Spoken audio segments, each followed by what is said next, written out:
Hi, ich bin Pia vom Baltic Forum und heute für unser erstes Online-Event am 17. November besuchen wir das Russische Haus der Kultur und Wirtschaft und dürfen den Direktor des Hauses Pavel interviewen. Dann folgt mir mal.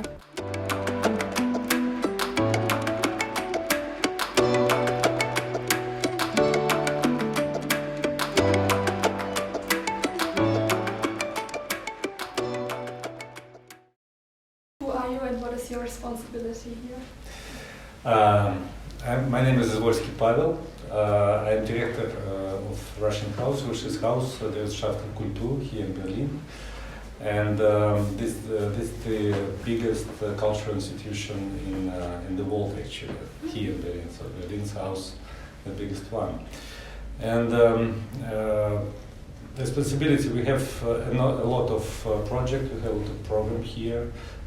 First of all, this is the Russian courses, which is here in our building, and also we have the cultural program, and also we have communications with the state of Berlin, and we have a lot of problem with them.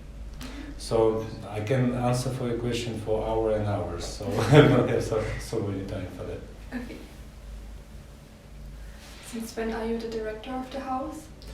I'm here for 4.5 years, and so I live in Berlin with all this time. Are you planning to stay director for many more years? It doesn't depend on me. It depends on depends on our headquarters. So when I will be here as long as it's needed. What exactly is the Russian house in Berlin? What do you mean? Like, if you have to describe it to other people, what the Russian house stands for, or what are they doing? So for whom? Or yeah, like just a short description, maybe. We have two audience. First audience, of course, this is the people who live in Berlin. They're for Berliners and for people from other cities of Germany. We can say it's for all Germany. We're here. This is our audience. And the second audience, this is the Russian houses we have not only in Germany, there's in 82 countries around the world. We have 82 Russian houses around the world. But in Germany, the Russian community is very big. So that's why, of course, the second audience is a Russian audience, which is only here in Berlin 180,000 people. And in Berlin and Brandenburg, it's more than 300 people. And if we take all Germany, it's millions, so Russian-speaking people. Yeah. So this is our second audience, and of course we make a lot of events for them. It's not only films, it's exhibitions, it's theater, ballet, etc. Mm-hmm. What kind of goals are you following here with the house? The main goal is a cultural bridge, you can say, between Russia and Germany, and of course we are providing Russian language, and this is the second goal, to provide Russian language and to support Russian language here in Germany, because a lot of people speak Russian and a lot of people want to speak Russian. Mm-hmm. Are you also offering courses, like Russian speaking courses for kids and children, or mainly for adults? For every ages, we have for kids, of course, and we have for adults, and we have courses not only for people who don't speak Russian at all, and of course for people who has parents who parents is Russian, for example. We have a lot of kids who, for example, speaks not so good Russian but the parents wants the kid speaks Russian better. So this is also our audience, this kind of kids. Yeah, that's nice. Since when does the house exist? This house exists from 1984, so more than 36 years. Mm-hmm. Yeah, But the Russian cultural institution was here before, but this building was built in 1994, and it was a DDR time, and Soviet Union was existing that time also, so it was a Soviet house. Sowjetische Haus Wissenschaft und Kultur.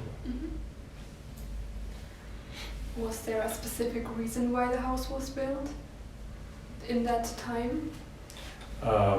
This house was built for this cultural institution that I mentioned before, and of course the relationship between DDR and Soviet Union was very strong, and a lot of people here in Germany, in DDR part of Germany, they speak Russian very good, and also, for example, we have films without translation, so people come here and see films in Russian without any Untertiteln or the double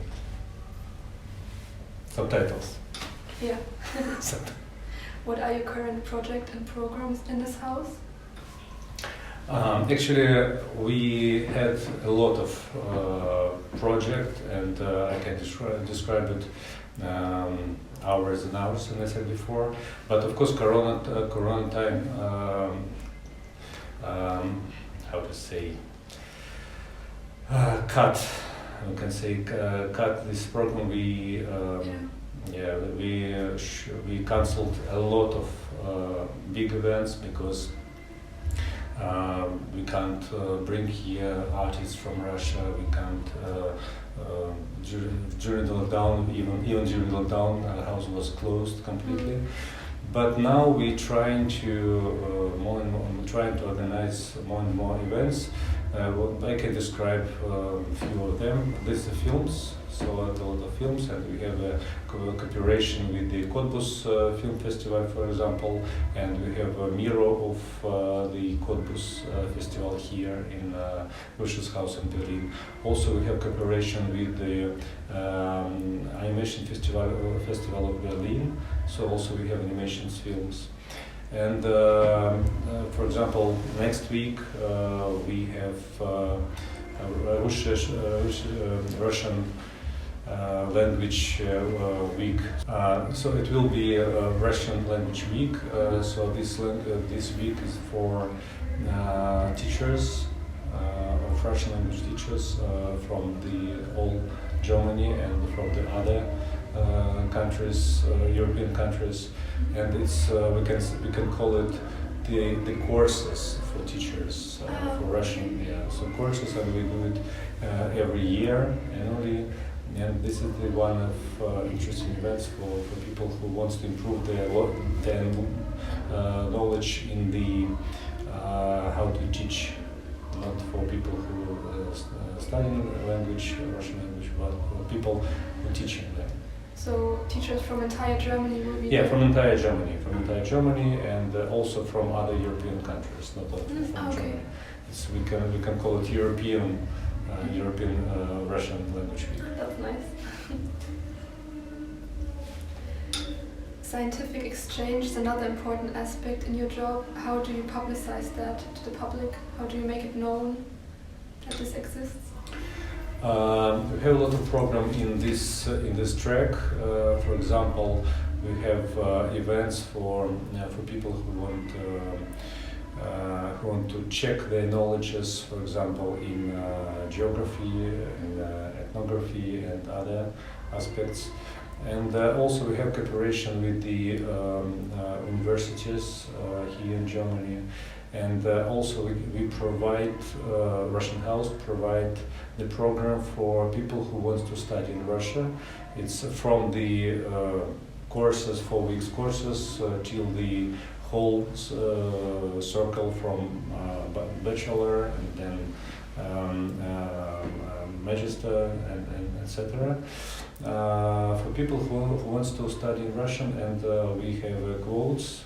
It's free of charge quotes. So people from Germany who wants to study in Russia, they can do it, and we provide these quotes here in our website. There is a full information about it. Mm-hmm.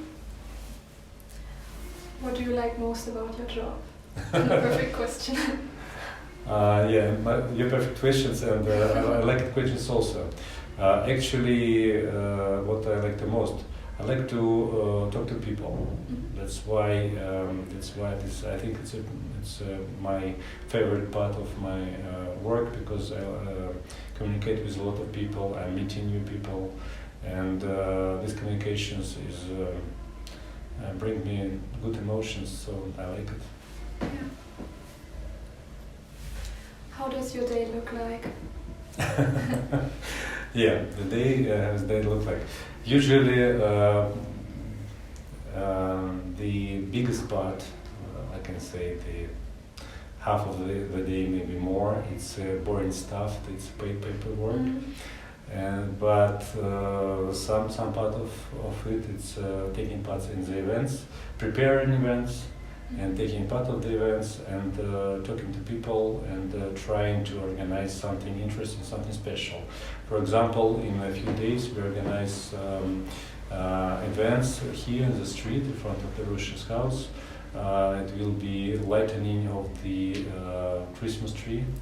So yeah, we invite people from the Berlin Senate, from the Bezirksmitte, from Bundestag, and others, and everybody who wants to take part in this event, and also Patrick Frost, Ded Moroz from Russia will come here, and I can say the connection between Russia and Germany is we have more connection than we think. For example, Christmas tree.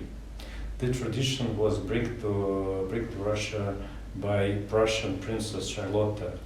She decorated first Christmas tree in 1817 not far from St. Petersburg, and she was the wife of the future Emperor Nikolai I.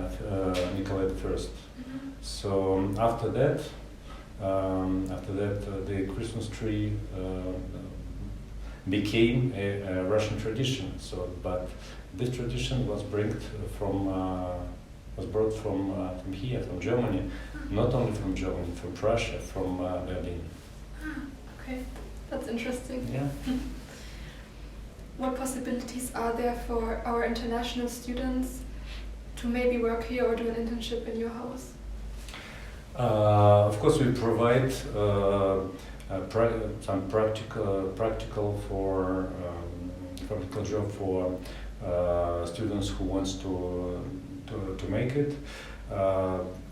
It's mostly, of course, for students who speak Russian, but we have also the students who don't speak Russian. So we usually the students work in our Sprachzentrum, and also we can provide some practice in department who are responsible for communication with the media and library and etc. There's a lot of possibilities. So if somebody wants to work with us, just email us. We have email on our website. And okay. So there are different fields of what you can do. Different fields, yeah, exactly. Okay. But when you don't speak Russian, you can also speak English or German to work here. Yeah, of course. Okay. After doing a few years in Germany now, what cultural differences could you experience here? Interesting question. Cultural differences. Of course, cultural differences exist, and even inside Russia, the people from different regions has different cultural, specific cultural preferences. You can say that. But generally, I can say that Russian and German, they are very close in their cultural feeling of, I can say, the Russian and Germans are very close. I can't say there is a lot of cultural differences, but of course they exist. If you, of course, one thing is, which is for Russian maybe a little bit not weird but shocked. The Germans very strict in the rules. Yeah, and for example, if you stay on the street and the light is still red, and if you are going, the people from people around can tell you actually in a very rude way. Yeah. They say you, das ist rot, Yeah. something like this. They really like to supervise each other. Yeah, and people want to teach each other, and it's a little bit weird for us because in Russia people try not to bring these personal borders, but people can say you. Even very strange people from the street can start to teach you what you need to do, or how you have to do something and something like this. I don't say this it's bad, but it's for us it's a little bit shocked. Yeah, I understand that. Are there things in Germany that you preferred compared to how they were in Russia? Maybe I can say more about Berlin. And Yeah, sure. I can compare Berlin and Moscow, for example. And of course I can say that Berlin is more quiet than Moscow, which I like, Yeah. of course. And Berlin more comfortable for traveling inside the city, so you can walk, you can ride a bike, you can use the public transport, and everything is comfortable. Of course, in Moscow, public transport is comfortable too nowadays, but for bicyclists and for pedestrian people who wants to walk a lot, Moscow is not so comfortable. You can walk only inside your district, and if you want to walk somewhere far, it's not so easy, not so comfortable. Of course, you can, but it's not so comfortable as here in Berlin. Berlin is very green, a lot of parks, a lot of very big parks, and a lot of lakes, and it's amazing. Yeah. And also, it's just shocked, and a lot of foxes here right in the center, even here in Friedrichstraße. Okay. I haven't been to Berlin this often, so I haven't noticed them yet. Yeah. Could you give us any tips in the case that any of us wants to travel to Russia? Yes, of course, with pleasure, because some people think Russia is so far, but it's only 2 hours flight. Yeah. It's same as from here to Paris or Rome. I mean from Berlin. And to Moscow it's only 2 hours, and you became in a very interesting, it's very interesting cultural experience for people who travel there. Of course, I recommend. Of course, everybody say you need to go to Moscow, you need to go to St. Petersburg, Red Square, Hermitage, etc. But I recommend to go in the small cities. I recommend to go in. Of course, we have small cities like for tourists, like Suzdal and Yaroslavl and Rostov. But there is big cities which was not so popular, but now became very popular for travel. For example, Nizhny Novgorod, which is this year celebrated 800 years from foundation, from the city was founded 800 years ago, and the city now so beautiful. So it's amazing. Everybody needs to see it. It's an amazing city.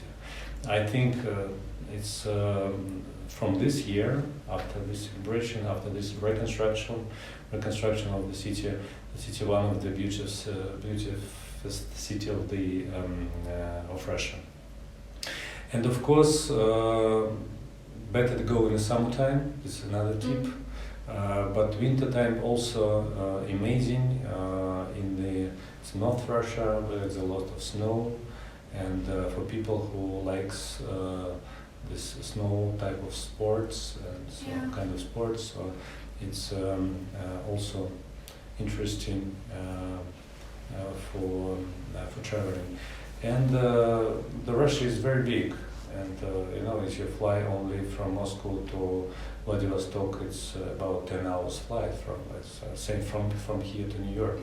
But it will be still Russia. You're flying, and it's still Russia. And it's very big, and it's impossible to discover all country in one short interview. But before you go, just open YouTube and see. Now you can see everything on YouTube, and you can discover every city, every place from YouTube before you go. And take 10 most interesting countries, 10 not 10 interesting cities, 10 interesting places in Russia, and you will see it. It's cost to go.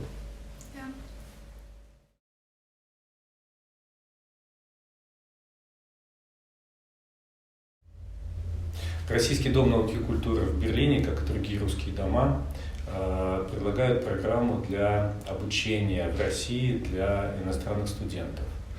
Это не только полное обучение на бакалавриате или магистратуре, это может быть несколькомесячный курс русского языка, или это может быть какая-то летняя школа. Поэтому все желающие могут заполнить анкету, если их интересует обучение в России, заполнить анкету на сайте, который указан на сайте Русского дома, и после этого выбрать для себя какую-то программу интересную и поехать в Россию поучиться. Обучение бесплатное, можно поехать не только в Москву, Санкт-Петербург, но и другие города России и открыть для себя Россию изнутри. Поэтому приглашаем всех желающих принять участие в этой программе, она очень интересная, и мы с удовольствием ответим на все вопросы, которые у вас возникнут. Обращайтесь к нам в Русский дом, все координаты указаны на нашем сайте, там есть электронная почта, Facebook, Instagram, Telegram, пишите, мы всегда на связи. Maybe as a last question, what is your favorite place in Russia? Interesting question. Actually, there's a lot of them. But I was born in Nizhny Novgorod, and I can say that Nizhny Novgorod is my best place in Russia. Maybe this is my answer. Nizhny Novgorod. Yeah, and what's so special about this place? It's complicated. First of all, it's history. First of all, it's history. When we see the Kremlin, which is also very old, and you can imagine how deep the story of this place and how important this city for the Russian history. And this city saved Russia from in 17th century, and now it's a very big city with a lot of people live there, and I can answer in a short way on this question. Yeah. You should go and see. Thank you. Then thank you for having us for this interview. Thank you very much. Thank you for coming.